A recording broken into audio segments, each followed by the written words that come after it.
Zura. Hari ini kita akan press conference film Jodoh Tiga Bujang. I'm so excited. Sudah kumpul berbagai cast yang main di film ini. Semoga nanti kegiatan press con-nya lancar dan teman-teman media mau menyebarluaskan kabar baik kalau Jodoh Tiga Bujang akan tayang di tanggal 26 Juni 2025.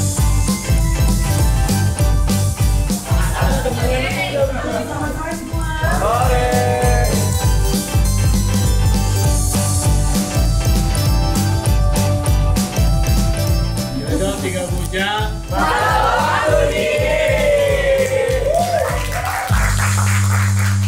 Terima kasih telah datang dalam acara press conference perilisan official poster dan trailer film terbaru persembahan Star Vision Jodoh Tiga Bujang. Langsung saja untuk ngobrol bersama kita produser Bapak Chan Parwes Servia, sutradara dan penulis skenario ada Mas Arfan Sabran, penulis skenario juga terlibat ada Mas Alwi Sihab dan jajaran para pemeran. Boleh teman-teman mengabadikan terlebih dahulu sebentar.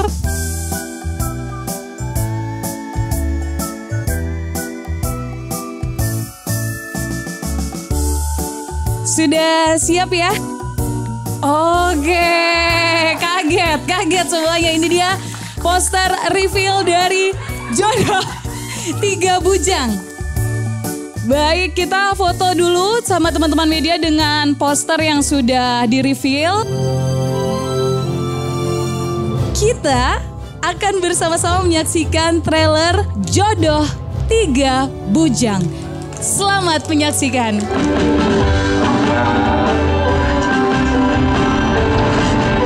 Ada acara apa ini? Klasik sekali rasanya ini. Gimana undangannya? Dan tanpa berlama-lama lagi untuk ngobrol-ngobrol barengan sama teman-teman semua di acara press conference kita hari ini. Begini rupanya kalau duduk di sebelah Messi. 3 miliar, waduh. Padi aja deg-degan gimana coba. Jodoh Tiga Bujang ini adalah sebuah cerita yang mengusik saya dari sejak tahun 2019. Pada waktu itu dibawa di Akatara. Ini adalah kisah nyata. Dan begitu saya melihat, wah ini menarik sekali. Bukan karena hanya nikah kembarnya yang menarik. Tapi ternyata ada muatan-muatan yang sangat esensial yang butuh kita bawa ke sinema Indonesia. Saya sudah membuat beberapa film yang mengangkat kearifan lokal yang pada faktanya justru membutuhkan effort yang lebih besar. Tetapi justru inilah yang memperkaya perfilman nasional kita. Saya kemarin syuting di Bau-Bau, film Komang. Mungkin orang berpikir syuting di Bau-Bau itu mudah. Ternyata tidak. Itu lebih mahal daripada kita syuting film The Architecture of Love yang di New York. Untuk syuting film ini kita di Makassar, mobilisasi peralatannya pun kita bawa ke sana. Itu hampir 1,1 atau 1,2 yang kalau kita syuting ke New York dengan tim kecil tidak akan sampai angkanya seperti itu. Mas Arfan tuh bilang, "Pak, saya kalau film ini dibikin aja oleh Bapak sudah senang. Kearifan lokal Makassar bisa diangkat menjadi sebuah film." Tidak. Mas Arfan harus menjadi seorang sutradaranya. Dan akhirnya hadirlah film ini. Jodoh Tiga Bujang dengan segala dinamikanya hadir. Di sini kalian akan menemukan aksen Makassar, aksen Jawa, aksen Aceh. Sehingga inilah Indonesia kita dan filmnya sangat relate. Kita bisa merasa kita menjadi subjek yang mengikuti perjalanan tokoh-tokoh yang ada di film ini. Apakah si tiga bujang bersaudaranya atau jodoh-jodohnya. Jadi Jodoh Tiga Bujang adalah film yang saya dengan sangat bangga persembahkan untuk penonton. Dan juga saya sangat apresiasi kepada Raya Plix, partner kami di Star Vision untuk karya ini. Yang selama ini Raya Plix membantu support promosi film kami. Tapi begitu menonton karya ini dan lucunya, saya berangkat ke Amerika, jadi saya harus menyelesaikan pick-lock film ini untuk bisa masuk ke proses pasca produksinya. Jadi waktu Raya Plix nonton pun saya nggak dampingi. Tapi justru saya dapat kabar, wah Pak Adi bagus banget, lucu banget, touching banget, kita mau ikutan. Waduh, saya lega ya. Tapi tetap pulang dari Amerika, saya masih nonton lagi dan masih melakukan beberapa revisi untuk kesempurnaan karya ini. Semoga pada waktunya nanti kalian akan bisa menikmati karya istimewa ini. Waktu di Akatara kami membawa sebenarnya project dokumenter. Jadi kami memang merekam dan mungkin akan ada di credit title ya beberapa cuplikan dari bagaimana sih sifat Tiga Bujang ini dalam kenyataannya. Tiga Bujang ini sebenarnya interaksi antara generasi sekarang dengan generasi orang tua yang kemudian sama-sama berada dalam situasi tekanan ekonomi global yang bagaimana mereka merespon tradisi, bagaimana mereka merespon zamannya, itu kemudian lahir di dalam bentuk drama komedi. Kenapa drama komedi? Sebenarnya mencoba nuansa baru juga. Saya sebagai sutradara merasa tertantang untuk itu. Charlie Chaplin bilang kalau tragedi itu adalah close up, maka komedi adalah wide shotnya. Jadi mungkin saya mencoba lensa yang baru untuk menceritakan tentang tragedi atau hal yang ada di kota saya, Makassar. Bagaimana uang panai itu kemudian bergeser maknanya di era flexing zaman ini gitu. Bagaimana kemudian nikah kembar itu kemudian menjadi solusi dari sebuah tekanan ekonomi yang ada di Makassar gitu. Jadi itu mungkin yang membuat saya kemudian tertantang untuk membuat karya ini gitu. Dan semoga drama komedinya dapat.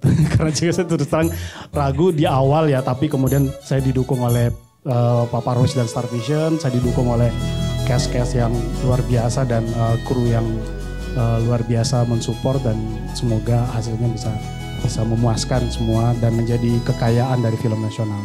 Dalam proses menulisnya, saya sama Mas Arfan sering ngobrol-ngobrol. Kita tuh punya keresahan yang sama sebagai orang Makassar, di mana tradisi itu udah bergeser menjadi gengsi menurut kita berdua. Di mana Mas Arfan pengen cerita ini tuh dekat dengan kita, dekat dengan orang Makassar, dekat dengan tradisi-tradisi kita, tapi punya kejutan. Mas Arfan pengen mintanya di ceritanya tuh kadang sedih, kadang serius, kadang bercanda. Kita mau menyatukan antara cinta, tekanan sosial, komedi, dan keluarga, disatukan menjadi satu cerita. Ini kesempatan pertama buat saya membantu Mas Arfan, dan terima kasih untuk Star Vision. Ada satu penulis lagi sebetulnya, ya itu adalah Erwin ya. Erwin Wu. Jadi Erwin ini karena bukan orang Makassar, dia tidak pede. Nah jadi Erwin yang nggak pede, ini mengajaklah Alwi, yang orang Makassar asli. Orang Makassar asli. Diperkuat lagi sama sutradara kita yang orang Makassar. Saya bukan asli Makassar, tapi telinga saya tuh cukup familiar dengan logat Makassar. Jadi ketika ditawarkan Fadli berasal dari Makassar, anak band Makassar gitu, langsung tertantang. Sosok abang atau kakak yang akan di look up sama adik-adiknya, ditambah dengan orang tua yang ngasih deadline-nya, sebetulnya ini wajar nggak ya dikasih deadline untuk nikah kembar ini. Jadi tantangannya itu bagaimana menjadi sosok seorang kakak dengan semua bebannya, benar-benar mendalami keresahannya, paniknya, rasa sakit yang menjadi Fadli itu lumayan challenging. Tapi itu semua dibantu dengan Pak Arfan, dengan adik-adik, dengan The Boys yang lain. Itu menjadi sebuah harmonis yang semoga nanti bisa dilihat di tanggal 26 Juni. Kalau yang paling susah ada nanti di film dialek Makassar, tapi yang zaman dulu itu Pak, yang kayak mantra itu. Sampai detik ini saya lupa, tapi itu jargon mantra klasik Makassar yang saya dan Mas Nugi itu menghafalnya lumayan gimana nih Mas kita ngapalinnya. Nanti ada di filmnya itu. Iya, sama Bapak juga ada kebagian bahasa Makassar zaman itu lumayan susah. Ya, jadi di sini aku berperan sebagai Kifli. Kifli adalah anak kedua dari 3 bujang ini. Jadi yang paling tua kan Fadli, terus ada Ahmad yang paling muda. Sebagai orang Makassar tapi anak muda yang mungkin lebih talkative. Jadi memang challenge-nya di situ. Untungnya chemistry antara 3 bujang ini tidak susah dibangun, dan sama bapak sama mama juga Tidak susah. Susah ya menurut lo ya? Susah, sorry ya, sorry.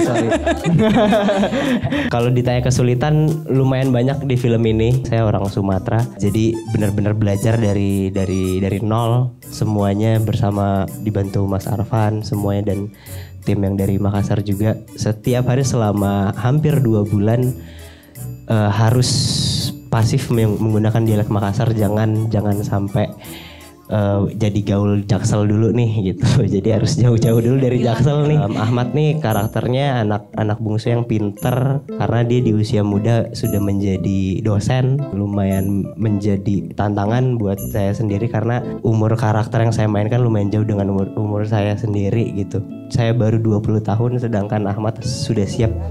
Akselerasi Pak, betul Pak. Emang anak pinter walaupun di rumah ngeselin gitu. Jadi harus menumbuhkan brewok juga supaya secara look possible lah untuk menikah gitu. Karena kalau kayak gini kayaknya belum lah ya. Gimana ya? Udah banget ya. Begitu. Terima kasih. Terima kasih. Ngeselin bener.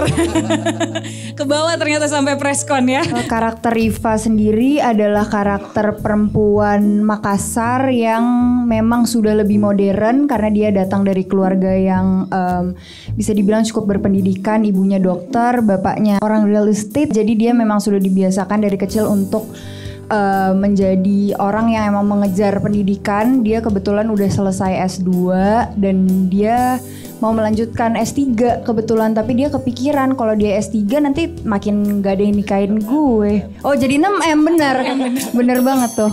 Jadi aku denger dari Pak Arfan kalau gak salah misalnya udah haji atau apa itu pun dihitung ya Pak, jadi uang panai gitu katanya. Dan mungkin itu adalah kekhawatiran Riva sendiri. Walaupun proses reading juga cukup singkat, tapi kita udah kenal sebelumnya mungkin. Jadi di lokasi dan Pak Arfan juga sangat membantu kami untuk membangun chemistry itu sendiri. Ya, saya bahagia sekali karena saya bisa menjadi bagian dari film ini karena kebetulan saya lahir dan besar di Makassar. Jadi pas dapat peran ini tuh saya merasa bahagia dan bersyukur sekali bisa kembali pulang dan bermain film dengan latar belakang culture saya gitu. Nisa ini adalah sosok perempuan yang kelihatannya kuat sebenarnya di luar, tapi ternyata di dalam dia mempunyai tekanan yang lumayan besar juga gitu.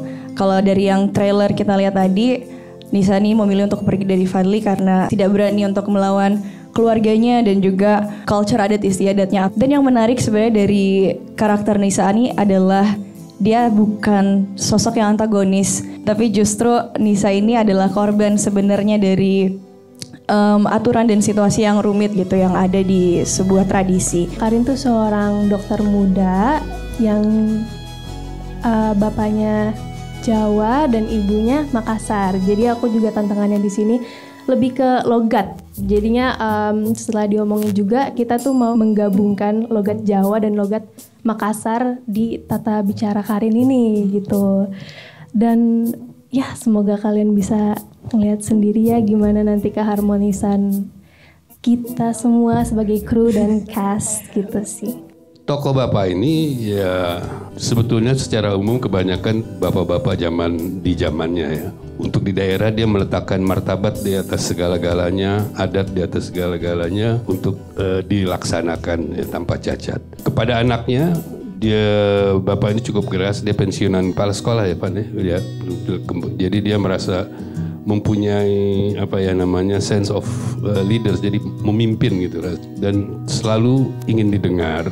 Itu karakter bapaknya, walaupun jauh di hati yang terdalam dia orang yang sangat mencintai keluarganya. Tradisi menjadi gengsi ya tentu saja ini bagian dari yang harus dialami oleh si bapak. Punya uang yang gak banyak, punya anaknya banyak, punya anak 3 ya, yang harus dia gitu kan ya. Dialek Makassar ini saya juga agak kesulitan dan awalnya tidak pede, tapi disemangatin oleh Mas Arfan. Saya menjadi pede ketika dalam reading mendengar ibu istri saya ini. Jadi saya sebenarnya banyak meniru dia secara dialog.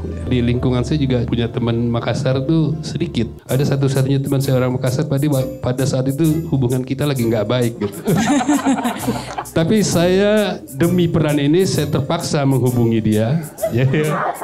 Jadi film ini memperbaiki hubungan saya dengan sahabat saya.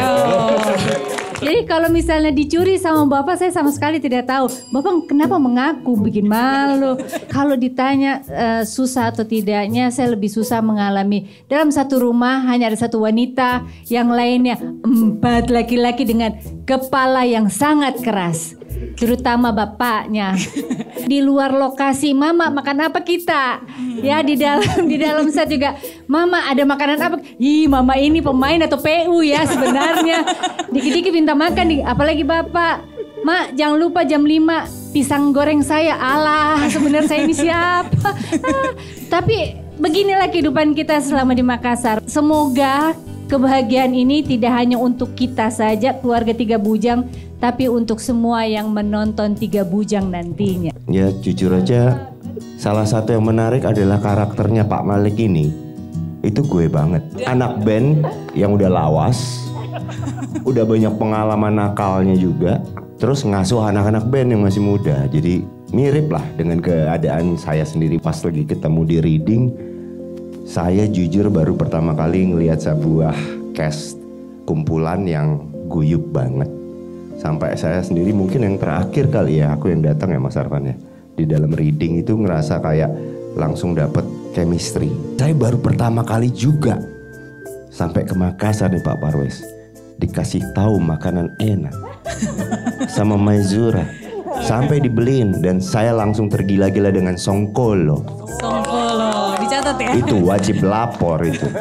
Dan saya sangat suka tadi ngeliat trailernya surprise karena begitu serunya cerita yang dihadirkan dengan Jodoh Tiga Bujang ini sampai saya sendiri pun nggak peduli saya ada apa nggak ada di situ di trailernya.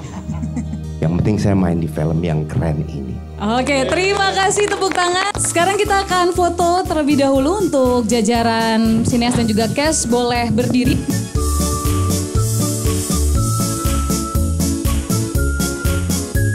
Terima kasih untuk jajaran sineas dan juga cast dari Jodoh Tiga Bujang. Satu kata. Ngakak banget dan di luar ekspektasi. Bener-bener masih bikin penasaran itu di dalam filmnya itu bakalan lebih banyak lagi, aku yakin. Keren banget trailernya. Gue cuma bisa ngasih statement, kita bisa bikin begitu ya. Jadinya kayak gitu ya. Ternyata kita pun gak bisa. Ekspektasi dan harapannya untuk film ini tentu saja keceriaan dan kelucuan film kita ini bisa disebarkan seluas-luasnya. Kami berharap dan kami sebagai filmmaker bisa berani yakin kalian juga pasti love the film. Posternya luar biasa, gemes banget, lucu banget. Terus trailernya juga seru banget. Ketawa ngakak banget. Kerasa banget kekeluargaannya juga di trailer. Aku nggak sabar buat kalian untuk ngeliat nanti filmnya gimana. Sinema Indonesia yang sedang bertumbuh sehat ini juga butuh sekali menghadirkan karya-karya kearifan lokal ini untuk menjadi sesuatu yang bisa dirayakan. Dan saya yakin dimanapun di pelosok Indonesia akan jatuh cinta dengan Jodoh Tiga Bujang. Banyak hal yang membuat kita bisa tertawa, haru, tapi tentunya diharapkan akan memberikan sebuah pengalaman nonton yang menyenangkan. Semua apresiasi trailernya pada seneng, ada dramanya, ada komedinya, ada tentang keluarganya. Semoga film ini bukan cuma dinikmati oleh lokal di Makassar, tetapi dinikmati oleh seluruh Indonesia. Tanggal 26 Juni. Semoga 26 Juni harus nonton. Harus nonton. Jodoh Tiga Bujang.